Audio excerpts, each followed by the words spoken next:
Some basements are dark because of poor lighting. Others are dark because something down there doesn't want to be seen. These are three true stories that took place beneath the surface, where the quiet hum of the furnace hides something far more chilling. If you enjoy stories like this, don't forget to subscribe to the channel. And whatever you do, don't ignore the sound coming from behind the basement door. I grew up in a quiet suburb outside of Boulder, Colorado. My childhood was mostly peaceful: bike rides, backyard sprinklers, Saturday morning cartoons. But if there was one thing that always unsettled me, it was the basement. Our house had a finished basement, carpeted floors, old wooden shelves, and a yellow sofa that sagged in the middle. It had a minibar nobody used and a dusty TV with a built-in VHS player that only worked half the time. The washer and dryer were tucked away behind a wooden door at the far end of the basement, right past a narrow hallway that always seemed a little too dark. I was around 7 years old when I first started avoiding it. Not because of monsters or some made-up fear, but because of the door. The one that led to the laundry room. It was always slightly ajar. Always. No matter how many times my mom or dad would close it, the next time I went downstairs, it was open again, just a crack, like someone had looked out and forgotten to shut it. I never said anything. Maybe I didn't want to sound silly. Maybe I was scared that saying it out loud would make it more real. One Saturday morning, my parents had gone out to run errands. My older sister was at a friend's house, and I was left with my mom's permission to play Nintendo on the basement TV. I hated going down there alone, but I wanted to play Zelda, and the main TV upstairs was off limits. I walked down slowly, one hand gripping the rail. As usual, the door to the laundry room was open about 2 inches. I told myself it was nothing, just the hinges. I sat on the couch, turned on the console, and tried to ignore the feeling that something was behind me, watching. Maybe 20 minutes passed when I heard it. A soft creak. Not from upstairs. From behind me. From the laundry room. I froze. The game controller slipped from my hands and landed on the carpet with a soft thud. I waited. No other sound followed. Just the hum of the old TV and the faint ticking of the washer's dial. Then came the smell. Like damp wood and something else, like iron. Like blood. I ran up the stairs so fast I nearly tripped twice. Slammed the basement door and waited in the kitchen, heart pounding, until my parents came home. I never said anything. Not that day. Not even when my mom later asked why the game was still on. I just told her I didn't feel like playing anymore. But that night, when she went to do laundry, I heard her pause at the basement door. And then I heard her say, almost to herself, "I thought I closed this earlier." And the next night, the door was open again. I didn't go near the basement for days. After that night, after Mom found me curled in bed, still shaking, I refused to tell her what really happened. I only muttered something about the dark and the furnace noise. I was too young to explain why I was so sure there had been someone down there. But I knew what I saw. I started avoiding that entire side of the house. Even when I went to the kitchen, I'd keep my eyes on the basement door like it might swing open on its own. It never did. But sometimes, at night, when the rest of the house was quiet, I swore I heard it creak. Just once. Like something heavy was shifting behind it. I didn't dare ask Mom if she'd heard it too. A week later, a power outage rolled through during a spring storm. The house went dark with a loud click, and every sound felt sharper, more alive. Mom lit candles.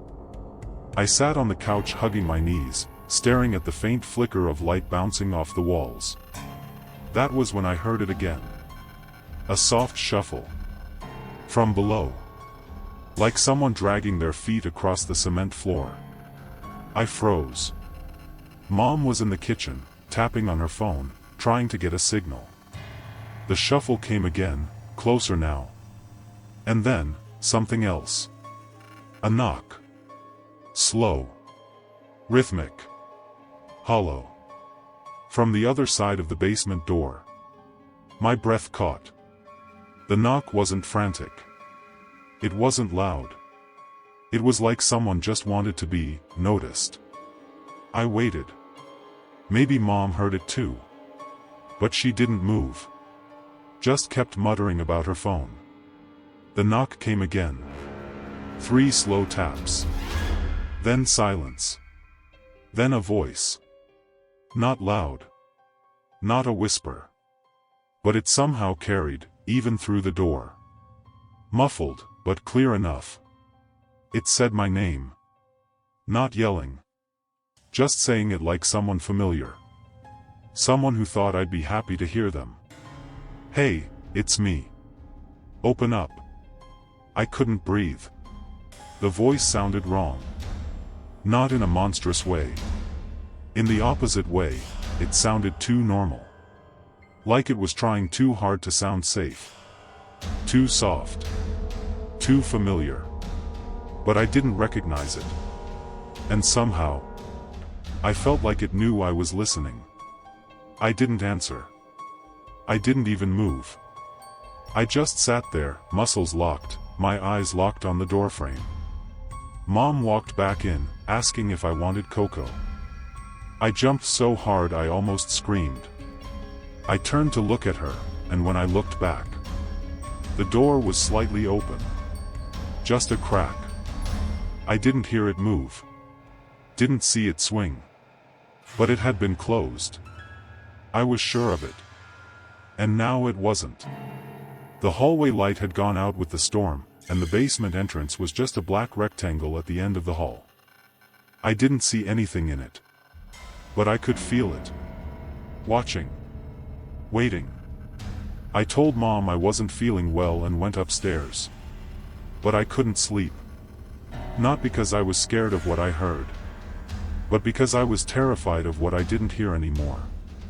The voice never called again that night. But the door? It was still cracked open. Just enough. Like it was inviting me down.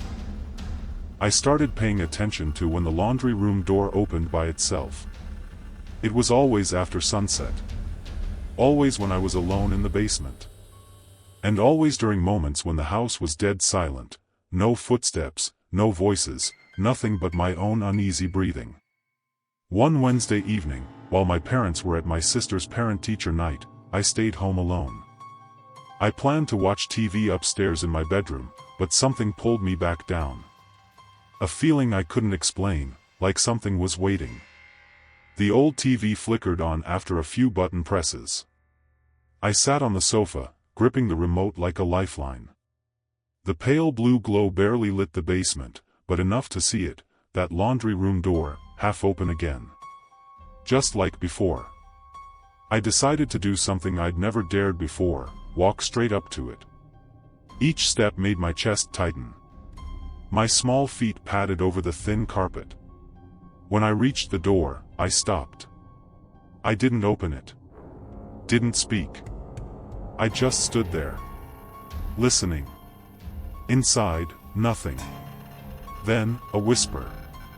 Soft. So close. Come in. I froze, ear tilted toward the narrow crack. My heart thudded so loud it echoed in my skull. I wasn't sure if the whisper was real or just the product of an overworked imagination. I lifted my hand, reaching to pull the door, when... thud. A sharp sound from behind me, near the bar counter. I spun around. In the dim flicker of the TV, I saw it. A shadow. Brief. Darting past, faster than I could blink. But it was there. Not a trick of the light. Not something I imagined. I ran. I climbed the stairs 2 steps at a time, bursting out of the basement like something was chasing me. I slammed the door behind me so hard the hinges groaned. My mom had just walked through the front door. She looked terrified when she saw my pale face and trembling hands. I couldn't get the words out. just pointed downstairs and said, "Someone's down there." She stared at me for a long moment. Then she went down. I couldn't let her go alone. I followed, shaking. The laundry room door was still half open. She pulled it wide. Nothing. The bar counter, empty. She said it might have been the flickering lights, or maybe my own shadow. I nodded. Didn't argue. But I knew. I hadn't imagined it. Because just before I left the basement, I turned for one last glance.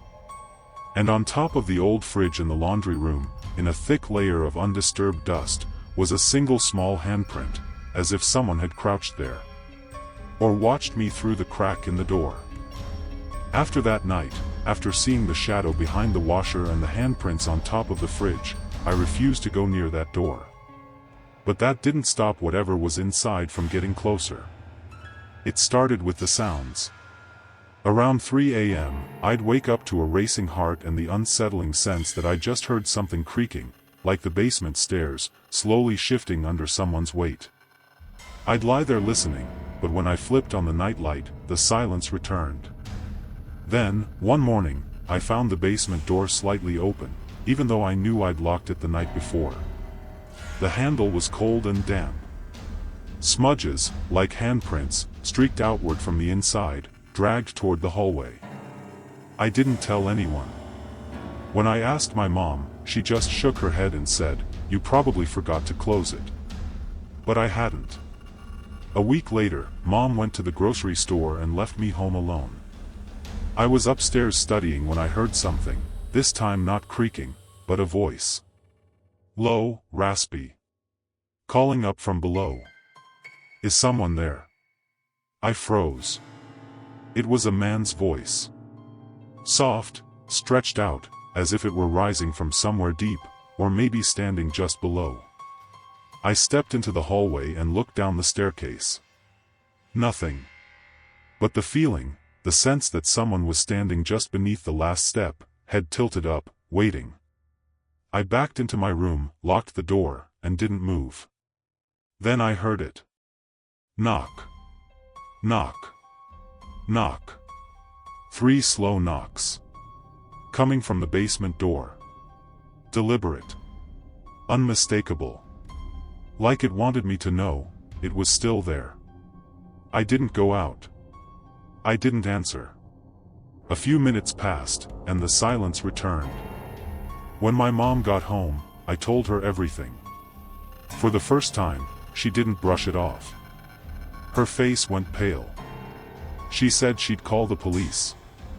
But I could tell from her expression, she was thinking the same thing I was. He came back. The police arrived.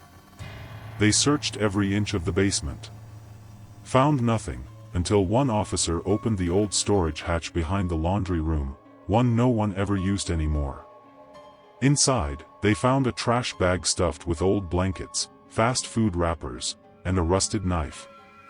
No one knew how long he'd been hiding down there. Or how he got into the house. We moved out not long after. I've never gone back. But sometimes, late at night, when the house is quiet and everything's still, I still hear it. That soft creak. Like a door, slowly opening. And waiting for someone to come down. My name is Carter. 11 years ago, when I was just 9, my family was invited to a birthday party for a distant cousin named Jalen. It was held in a big house out in the suburbs of Traverse City, Michigan. Uncle Jeff and Aunt Denise owned that house, an old, sprawling home with a basement that felt more like a maze. I still remember how it felt walking in. Too many doors. Every room felt like it was waiting for something. I couldn't explain why. The birthday party was held right in mid-October. The air was crisp, and yellow leaves covered the backyard where us kids were handed pizza, soda, and slices of cake. Once we were full, the 10 or so of us decided to play hide and seek inside. With all the corners, stairways, and tucked-away spaces, it felt like the perfect place for it. I stuck with my younger brother, Declan. We agreed to hide together to avoid getting caught early. As all the kids scattered, I got an idea, one that led us to the basement, where the grown-ups usually told us not to mess around. The basement was strange. Long, narrow halls. Dim, buzzing lights. Each door led to a small room. One of them was jokingly called the fashion room, a space Aunt Denise used for online selling. It was filled with racks of clothes, mannequins, a photo backdrop, and all kinds of quirky props, crowns, feather boas, oversized sunglasses. I dragged Declan in with me, grabbing 2 blankets from a bench. I laid one underneath a table in the dark corner, perfect for hiding, and draped the other over a standing mannequin by the door. It was bait, just in case someone peeked in and thought we were under that one. Under the table, it was quiet. Dark. Declan and I barely breathed. After 15 minutes or so, we heard the loud whoops and shouting of the kids upstairs. Someone had been found. Game over. It was time for cake outside. Declan tugged my sleeve to leave, but I remembered the decoy blanket. If Aunt Denise saw it wrinkled or pulled awkwardly over one of her mannequins, she'd lose it. I told Declan to go ahead and that I'd be up in a second. The fashion room door was still ajar, just as I'd left it. I flicked on the light. And froze. The blanket I had placed over the standing mannequin was no longer there. Instead, it now covered a different shape, one that was sitting, hunched over low to the ground. A shape that looked nothing like the rigid, molded mannequins that filled the room. The air suddenly felt cooler. My throat went dry. Maybe Declan had snuck back to prank me, I thought. But this shape didn't move like him. It swayed. Just barely. Almost too subtle to notice. I took a cautious step closer. That's when the smell hit me, musty, sour, like damp laundry and rotting fabric. I wanted to call out. But my voice caught in my chest. I couldn't say anything. All I could do was stand there, staring at a shape, hunched and breathing, under a blanket, inside a room where no one else was supposed to be. I had always thought the fashion room in Aunt Melissa's basement was creepy, but it wasn't until that night that I realized how truly unsettling it could be. When I came back down after dinner, the house was still buzzing, kids playing in the yard, adults talking over music, paper plates piling up near the kitchen sink. Nobody noticed me slip away with a casual, "I forgot something downstairs." I took the steps 2 at a time, the laughter fading behind me, replaced by the soft hum of the basement silence. The hallway lights were off. I switched them on as I walked toward the back of the basement, to the fashion room. The door was still closed, just as I had left it earlier when I ran upstairs. But something didn't feel right. When I opened the door and turned on the light, my stomach dropped. The mannequin I had draped the blanket over to throw off Chase during the game was now uncovered.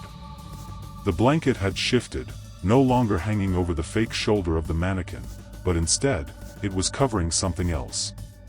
Something sitting on the floor. At first, I thought it was just a pile of clothes. But the shape wasn't right. It was too solid. Too upright. The blanket covered it fully, but not perfectly. A corner was folded just enough to reveal a part of the form underneath. I took a step closer. There was the sound of breathing. Not loud. Faint. Shallow. But there. And that smell, damp, sour, like something that had been left in a basement for weeks. A chill ran through me. I inched forward, trying to convince myself it was just one of the kids messing around. A prank. A cousin who decided to be funny. But as I leaned down, I saw them. Bare feet. Not mannequin legs. Not toy shoes. Bare, human feet. Dark skin. Dirty. Motionless. And I knew instantly, no one who came to the party looked like that. I backed away. Then I turned and ran. I bolted up the stairs, yelling for help, not even stopping to shut the basement door. The living room spun around me as I screamed, "There's someone in the basement. Someone real. Under the blanket." My uncle and two of the other adults rushed down with a flashlight. I waited, trembling near the kitchen, my heart pounding so loud it filled my ears. When they came back up, their expressions were tight. "There's nothing down there," Uncle John said. "Just the blanket on the floor." I insisted. I told them everything, the shape, the smell, the breathing. The feet. They called the police anyway. Officers showed up. Searched the whole basement, the garage, the yard. Nothing. No broken windows. No signs of entry. No strangers nearby. But I know what I saw. I know what I smelled. And worst of all, I still don't know how long that person was down there. Or how they got out. Even though the adults and the police didn't find anything, I refused to go back into that basement for the rest of the party. I spent the night near the kitchen with my cousins, pretending everything was fine, but my mind was still stuck in that room, on that shape. On those feet. On the sound of that breathing. I didn't sleep that night. When I closed my eyes, I saw the blanket rising and falling with each breath. I smelled that musty stench, lingering in my nose like moldy fabric.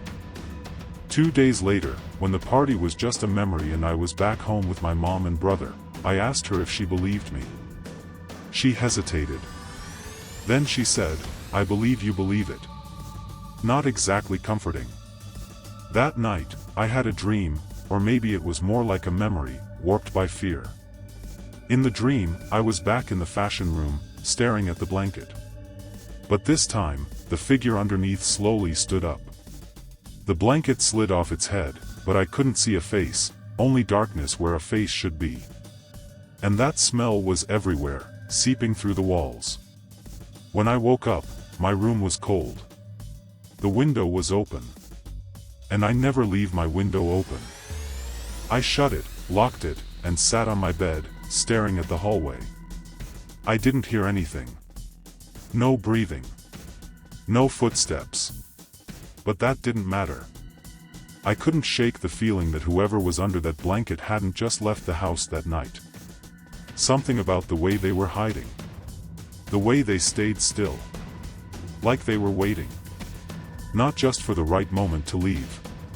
But for the right person to find them. A week after the birthday party, everything seemed to return to normal. My mom didn't bring up what happened in the basement again, and Aunt Melissa just brushed it off in the family group chat, saying something like, "It's all been handled. Nothing to worry about." But for me, the unease never left. I started noticing small things, stuff I probably wouldn't have thought twice about before. Like how the hallway light downstairs kept flickering for no reason. Or how I'd sometimes hear soft footsteps in the middle of the night, even though it was just me and my brother sleeping upstairs. At first, I told myself it was just in my head. Until the third night of that week. I woke up at exactly 2:17 a.m., to a sound so faint, I wasn't sure I'd heard it at all, like the soft drag of fabric sliding across hardwood. I froze, listening hard. No footsteps. No voices. Just breathing. Shallow. Uneven. Like someone was struggling to stay quiet, but failing. It was coming from the hallway, right outside my room. The door was cracked open. I didn't dare get up to shut it. I just sat there, in the dark, eyes locked on the narrow gap between the door and the frame. After a long, long moment, the breathing stopped. But then something moved, a shadow, gliding past the opening. It was fast. Low to the ground. Definitely not my brother. I grabbed my phone, but the screen showed 1% battery. Before I could turn on the flashlight, it went black. I didn't sleep the rest of the night. The next morning, I told my mom. She just stared at me, her face tense. Then she asked something that made my stomach twist. "Are you sure "You didn't bring anything back from Aunt Melissa's?" I had no idea what she meant. I hadn't. At least I didn't think I had.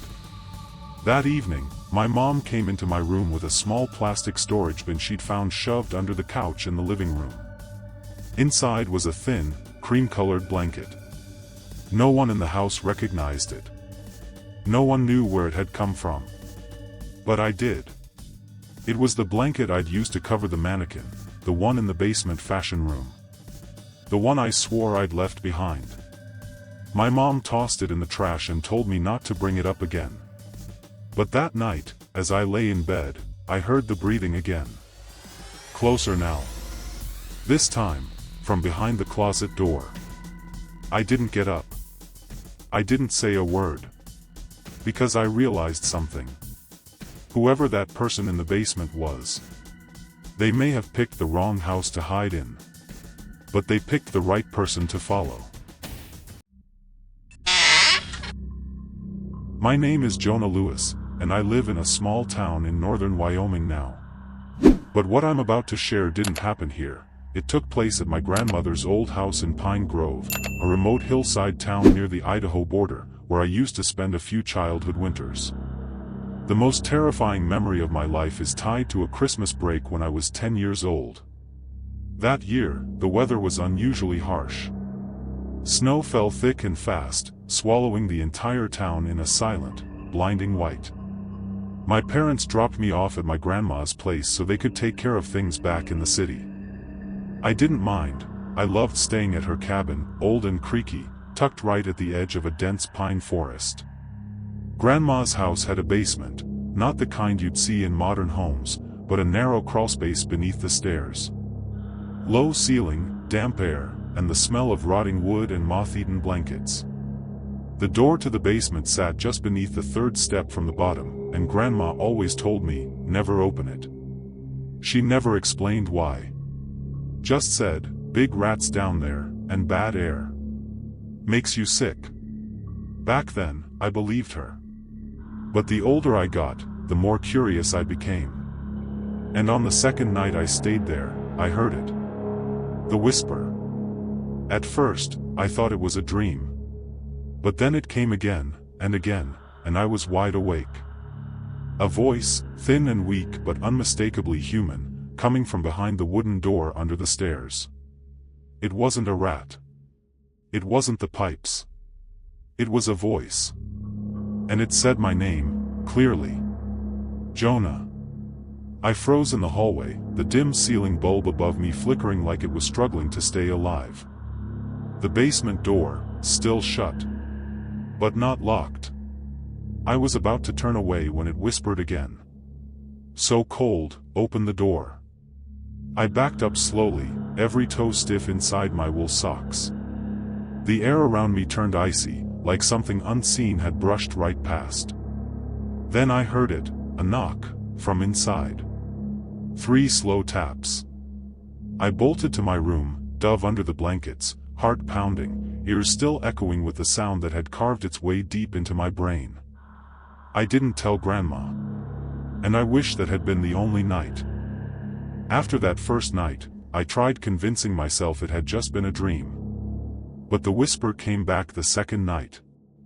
This time, I didn't get up to hear it more clearly.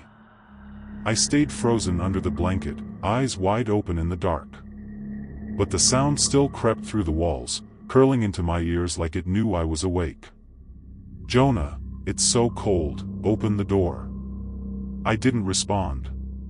I just gripped the blanket tighter and begged the morning to come. The next day, I woke up with a strange feeling in my chest.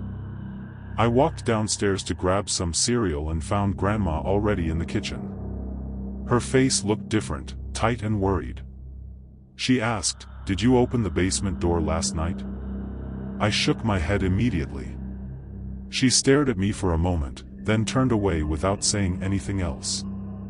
I headed down the stairs to grab my shoes from the entryway, and that's when I glanced, just briefly, at the basement door. Still shut. But what made my stomach turn cold was the moisture glistening on the doorknob. A long, wet streak like someone with freezing hands had gripped it not long ago. I turned around and hurried back to my room, refusing to look again. That night, after everyone had gone to bed, I decided not to hide. I grabbed my flashlight and crept down the stairs, stopping just above the last step. From there, I had a clear view of the basement door. I had to know. I needed to know. I sat down on the wooden stair, flashlight in hand, heart pounding so loud it echoed in my ears. Silence. Then, a faint scraping sound from below. Like fabric dragging across the basement floor. Then came 3 knocks. Slow. Even. Hollow. I raised the flashlight, its beam trembling in my grip, aimed right at the door. Nothing. I held it there for minutes, my arm going numb. And then I saw it.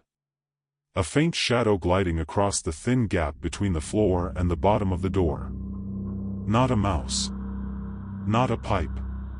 A bare human foot, dirty and pale, moving gently past, like someone pacing in the dark. I stopped breathing. My fingers clenched so tightly around the flashlight I thought it might crack. "Jonah," the whisper came again, so close now I could feel the chill behind the wood.